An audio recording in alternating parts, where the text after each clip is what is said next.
At lunch with the groom's family, my daughter said. Talk less, Mom, your voice is annoying. I want to make a good impression. I stayed quiet, but I made a call to the bank. I had taken out a loan for the wedding. Subscribe to the channel for more stories like this, and comment the city you're watching from. At the elegant restaurant, I smoothed my dress for the 10th time. The cream-colored outfit had cost nearly a month's pension, but I wanted to look my best for this important lunch. Today I would finally meet Richard's family, my daughter's future in-laws. Mom, over here. Abigail waved from a corner table, her smile tight, rehearsed. I made my way across the restaurant, careful not to bump into the waiters carrying trays of expensive food. The Taylor family was already seated: Richard, his parents Bradford and Caroline, and his younger sister Madison. They looked exactly as Abigail had described. Polished, wealthy, intimidating. Everyone, this is my mother, Janet, Abigail announced, her voice higher than usual. Lovely to meet you all, I said, taking the empty seat between Abigail and Madison. I've heard so much about you. Bradford Taylor, a tall man with silver-streaked hair, gave me a practiced smile. All good things, I hope. Of course, I replied, feeling the weight of their scrutiny. Abigail speaks very highly of your family. Caroline studied me with cool blue eyes. We're thrilled about the engagement. Richard says the wedding plans are coming along beautifully.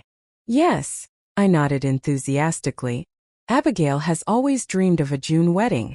When my late husband Thomas was still with us, we used to talk about. Under the table, I felt sharp fingernails dig into my thigh. Falaminos me vos incomoda. Quero causar boa impresso, Abigail whispered in Portuguese, the language I'd taught her as a child. Talk less, Mom. Your voice is annoying. I want to make a good impression. The words knocked the breath from my lungs. I froze, my half-finished sentence hanging in the air. Are you all right, Janet? Richard's mother asked, her perfectly shaped eyebrows rising slightly. Yes, just remembering my husband can be emotional, I managed, forcing a smile. Abigail jumped in smoothly. Mom still gets upset when she thinks about Dad. It's been 15 years, but you know how it is. She patted my hand with performative sympathy, her eyes warning me to keep quiet. I withdrew my hand and folded it in my lap, beside my other one. The conversation moved on without me. I sat in silence, watching my daughter transform before my eyes. Her laugh became musical, her gestures delicate. She was playing a part, the sophisticated bride-to-be, nothing like the stubborn girl I'd raised alone after Thomas died. As they discussed wedding venues and guest lists, I thought about the loan I'd taken out just last week. $75,000 against my modest home. Money I couldn't afford to lose. Money for Abigail's dream wedding. Janet, what do you think of the venue? Bradford's question yanked me back to the conversation. Before I could answer, Abigail interjected. Mom trusts my judgment completely on this. Don't you, Mom? I nodded, the words trapped in my throat. Throughout the 3-course meal, I spoke only when directly addressed, giving the shortest possible answers. Each time I opened my mouth, I felt Abigail's tension, saw the slight tightening around her eyes. My voice, the same voice that had sung her lullabies, that had cheered at her graduations, that had whispered, I love you thousands of times, now embarrassed her. As dessert arrived, Caroline asked, And what do you do, Janet? I'm retired now, but I was an elementary school teacher for 35 years. How quaint, she replied in a tone that made quaint sound like insignificant. Mom was dedicated to her students, Abigail said quickly.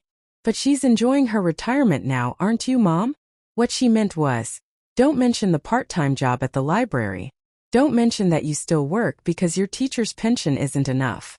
As the lunch finally ended and we stood to leave, Bradford insisted on paying the bill. We're family now, he declared grandly.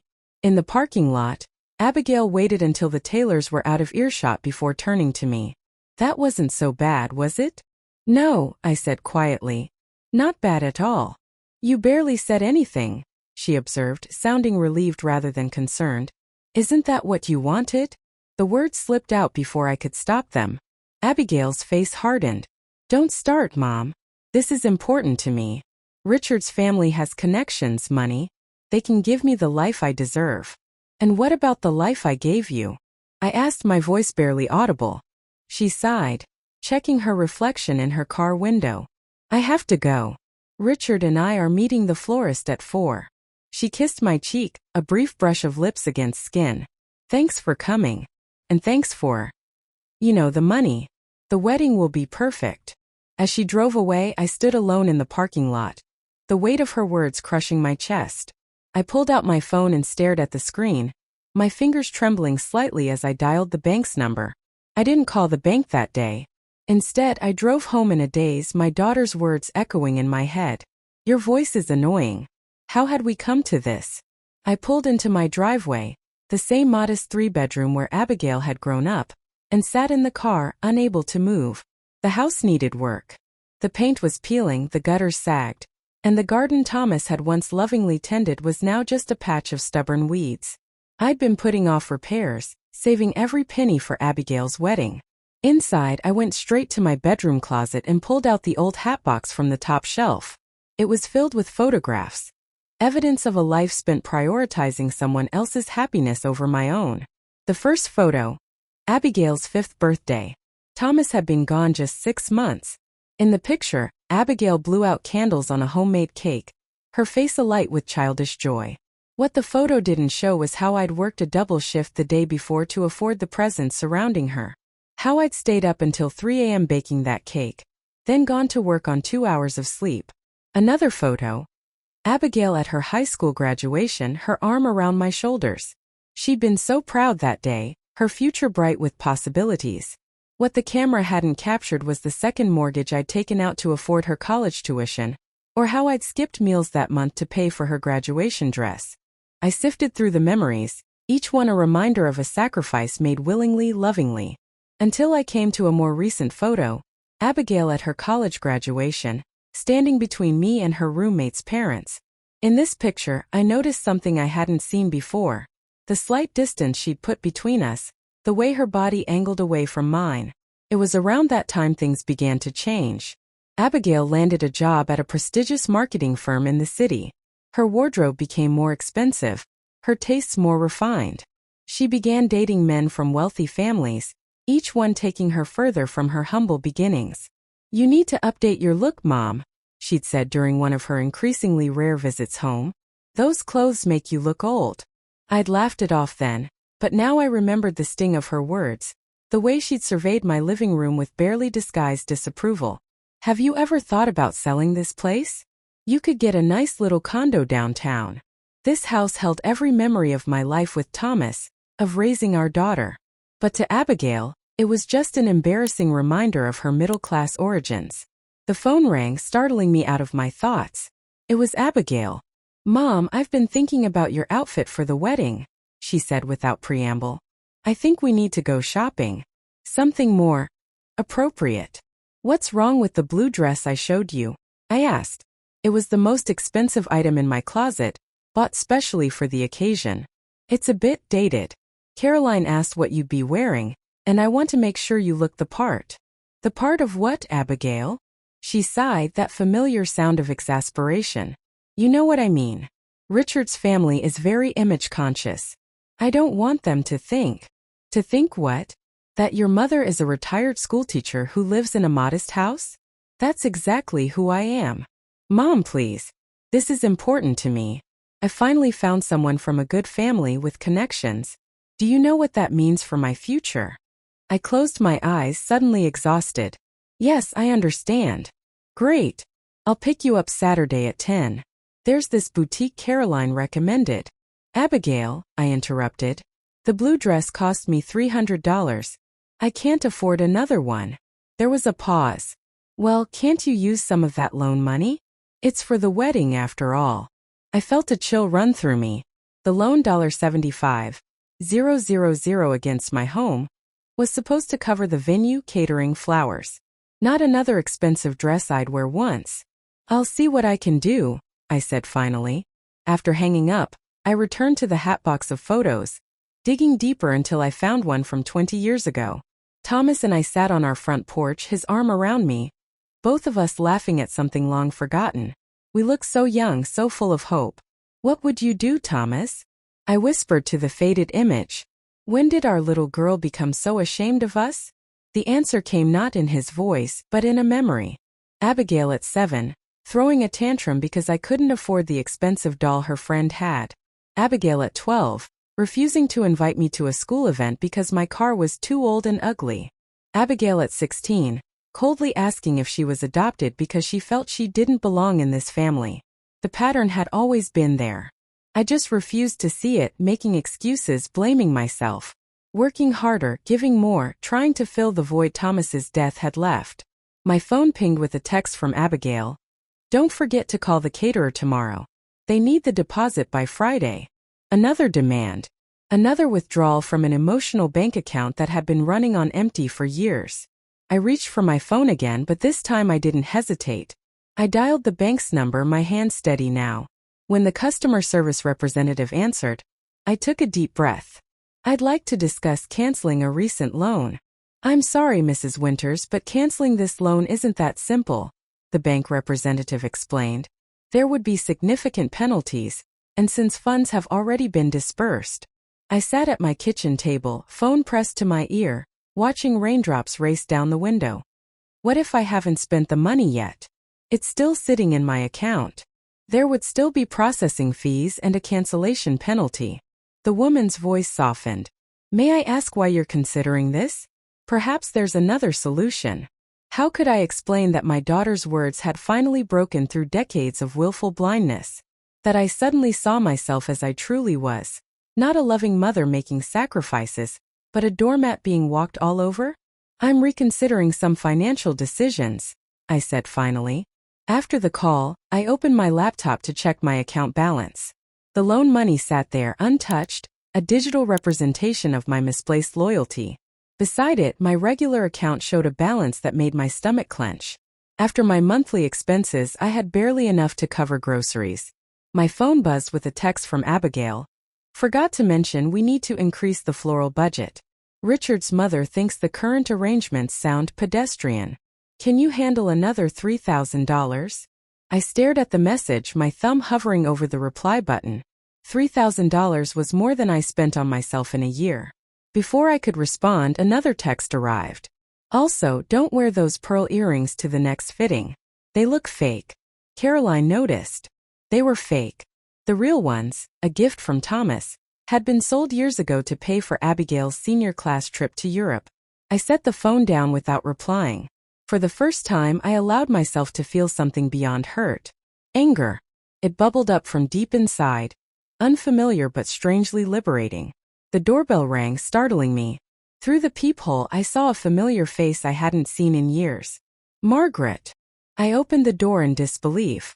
My old friend stood on the porch, umbrella in hand, her silver hair styled in the same pixie cut she'd worn since college.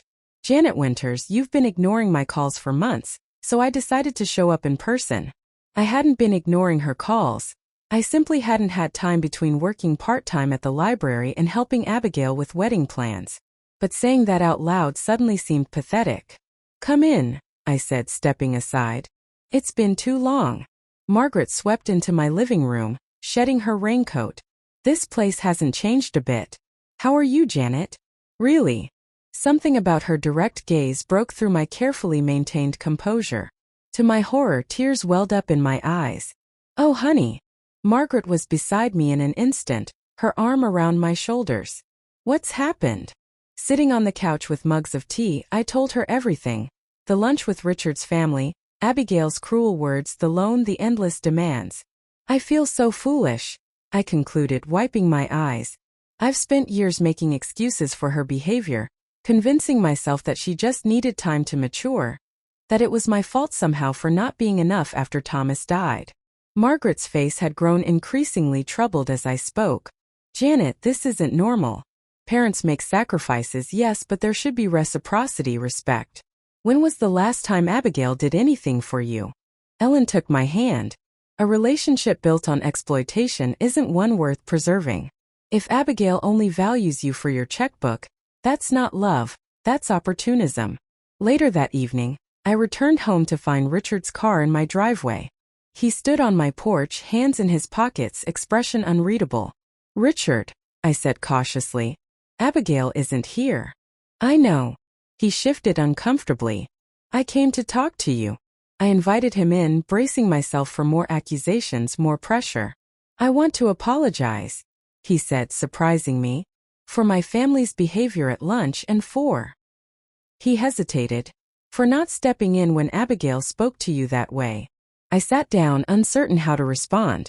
The thing is, he continued, I've seen how she treats you. I thought it was just stress from the wedding planning. But today, the thing she said about you after you canceled the loan. He shook his head. It made me wonder how she'll treat me when things get tough. My heart sank. Despite everything, I didn't want Abigail to lose her relationship. Every couple goes through difficulties, I began. It's not just that, Richard interrupted. She lied to me. Said you promised to pay for everything, then backed out for no reason. When I suggested we scale back the wedding to something we could afford ourselves, He looked away. She said some very cruel things. I saw it then, the same pattern of manipulation, of emotional blackmail that I'd endured for years. Richard was seeing it too, perhaps for the first time. I called off the engagement, he said quietly. The words hung in the air, heavy with finality. I'm sorry, I whispered, and I meant it. After he left, I sat in my silent house waiting for the inevitable. It didn't take long. At midnight my doorbell rang again. This time when I opened it, Abigail stood there alone, mascara streaking her cheeks, her composed facade completely shattered. This is all your fault, she sobbed. You've ruined everything. No, Abigail, I said, standing firmly in my doorway. I didn't ruin anything. You did this to yourself. She stared at me, shock momentarily replacing her anger. I had never spoken to her this way before. Are you going to let me in or make me stand out here all night? She finally asked, wiping at her tear-stained face. I stepped aside, allowing her into the house. She went straight to the couch and collapsed, her designer purse dropping to the floor. Richard broke up with me, she said, her voice hollow. He said he needed to reevaluate our relationship. This would never have happened if you hadn't canceled the loan. I sat in the armchair across from her, maintaining my distance both physically and emotionally. Richard told me why he called off the engagement. It wasn't about the money. She looked up sharply. Richard was here? I nodded. He came to apologize for his family's behavior, and for not standing up for me when you told me to be quiet. He was just confused. He also mentioned how you lied to him about our arrangement, and how you reacted when he suggested scaling back the wedding. Abigail's face flushed. She opened her mouth, closed it, then tried again. I was upset. You blindsided me with this loan cancellation. What was I supposed to do? You could have been honest. You could have respected his suggestion instead of... I trailed off, not wanting to repeat what Richard had told me about her explosive reaction. So that's it? You're taking his side. She stood up, pacing the small living room. Your own daughter is heartbroken, and you're lecturing me about honesty. I'm not taking sides, Abigail. I'm trying to help you see how your actions affect others, including me. She whirled on me. Oh, it's always about you, isn't it? Poor Janet, the martyr. The perfect mother who sacrificed everything. The words stung, but I didn't let them derail me. No, it's been about you for as long as I can remember. Your needs, your wants, your demands. At some point that has to change. Change to what? You cutting me off financially when I need you most? Some mother you are. I took a deep breath. You're 32 years old, Abigail. You have a good job, a nice apartment. You don't need my financial support anymore. What you need is to grow up. Her face crumpled, tears threatening again. I can't believe you're doing this to me. First Richard, now you. Everyone's abandoning me. The emotional manipulation was so familiar. The tears, the accusations, the way she positioned herself as the victim. But this time I saw through it clearly. I'm not abandoning you, I said gently but firmly. I'm just not enabling you anymore. There's a difference. She grabbed her purse and headed for the door. Fine. I don't need you. I don't need anyone. After she left, I sat in the silence of my living room, waiting for the guilt to come. The crushing weight of maternal failure that had always followed our conflicts. But it didn't arrive. Instead, I felt an unfamiliar lightness, as if I'd set down a burden I'd been carrying for decades. The next morning I called Margaret. "Remember those art classes you're always telling me about?" I asked when she answered, "Is it too late to sign up?" 2 weeks later, I stood in front of an easel for the first time in over 30 years, a paintbrush in my hand, feeling both foreign and familiar. The community center class was small, just 6 of us, all women over 60, all beginners or returning to art after long absences. "Don't worry about making it perfect," the instructor, a gentle-voiced man named Sam, advised us. "Just focus on expressing what you feel." What did I feel? As I stared at the blank canvas, emotions swirled within me. Grief for the years lost, anger at being taken advantage of, fear of the unknown future. But there was something else too, something new and fragile: hope. I dipped my brush in blue paint and made the first stroke. For 2 hours I lost myself in color and texture, in the simple joy of creation. When the class ended, I stepped back to look at what I'd made. An abstract landscape, messy and amateur, but undeniably mine. "That's really good," said the woman next to me, a widow named Diane who'd invited me to join her for coffee after the first class. "You've done this before, haven't you?" "A lifetime ago," I admitted. As spring turned to summer, my life began to take on a new shape. 3 days a week at the library, art class on Tuesdays, coffee with Diane on Thursdays, dinner with Margaret and her husband on weekends. I joined a book club, started taking evening walks around the neighborhood, even planted a small vegetable garden in my backyard. Abigail remained distant. Occasional text messages, usually late at night, alternating between accusatory, "Hope you're happy with what you've done," and plaintive, "I miss you, Mom." I responded with brief, neutral messages, refusing to be drawn back into our old dynamics. In July, I used some of the money that would have gone to the wedding to repair my roof and repaint the exterior of the house.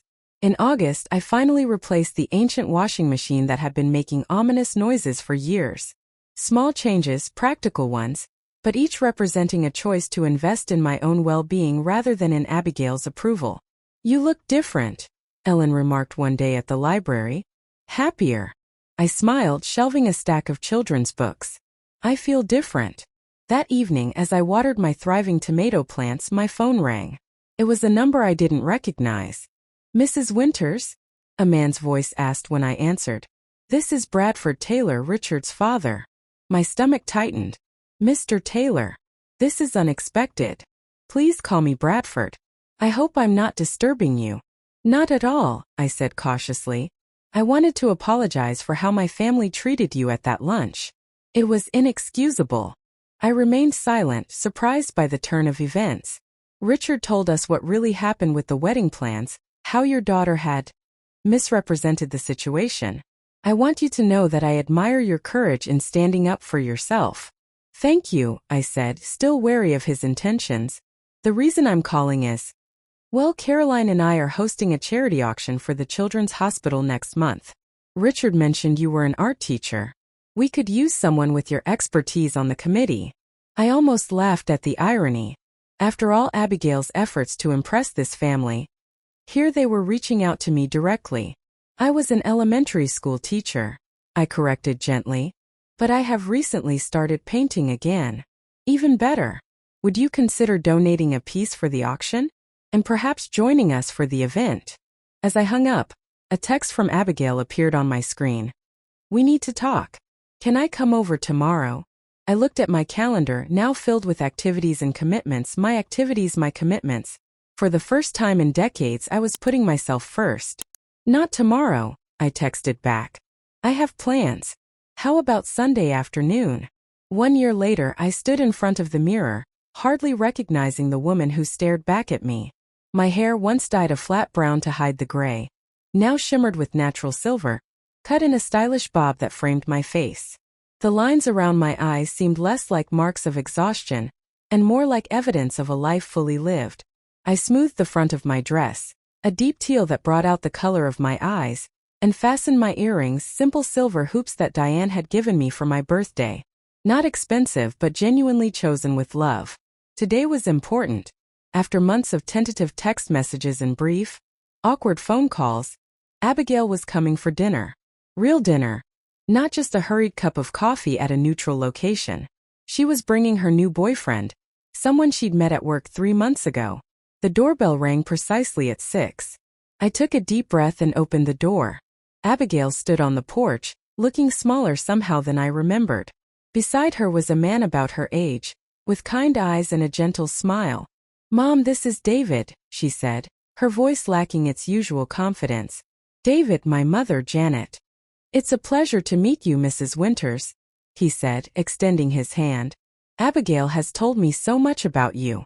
I wondered what exactly she had told him, but I kept my smile in place as I welcomed them inside. The house had changed since Abigail's last visit. New curtains hung in the windows, the walls freshly painted in warm, inviting colors. My paintings, still amateur but improving, adorned the walls, and bookshelves now held small treasures from my recent travels. A ceramic bowl from a weekend trip to New Mexico, a small carved elephant from the trip to Thailand I'd taken with Margaret and Diane. "You've redecorated," Abigail observed, looking around with an expression I couldn't quite read. "Yes," I said simply. "Would you like a tour before dinner?" As we moved through the house, I noticed David's genuine interest in my artwork, the thoughtful questions he asked about my travels. Abigail remained unusually quiet, following behind us like a visitor in a museum. In my studio, the former spare bedroom, she finally spoke up. "You're really painting again?" "Yes," I nodded, gesturing to the canvas on my easel, a half-finished landscape of the coast I'd visited last month. "It brings me joy." Something flickered across her face. Sadness? Regret?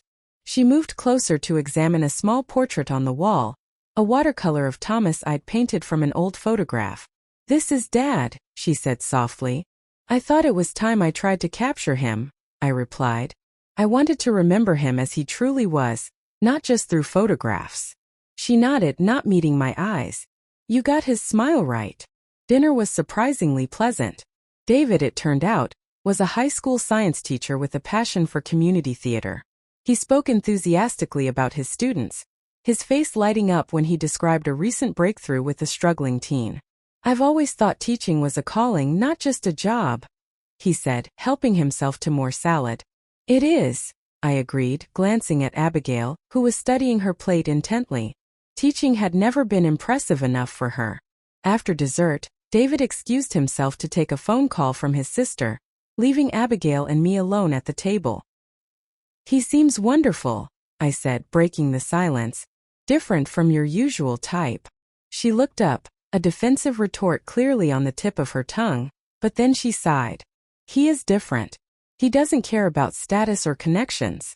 He just sees me." "And do you see him? Really see him?" She nodded slowly. "I think I'm learning to." I began clearing the dishes, and to my surprise, she stood to help, gathering plates and following me to the kitchen. "Mom," she said as I rinsed a plate, "I need to tell you something." I turned off the water, bracing myself. "I'm sorry." The words came out in a rush. "For everything. For how I treated you, for the things I said, for taking you for granted all these years." I leaned against the counter, studying my daughter's face. The polished mask she'd worn for so long was gone, replaced by something raw and authentic. "What brought this on?" I asked quietly. She twisted her hands together. "Therapy mostly. After Richard, after you. I finally had to look at myself, at the patterns in my life. It wasn't pretty." She paused.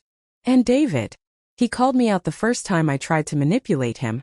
Told me he wouldn't be in a relationship built on games and power plays." "He sounds wise."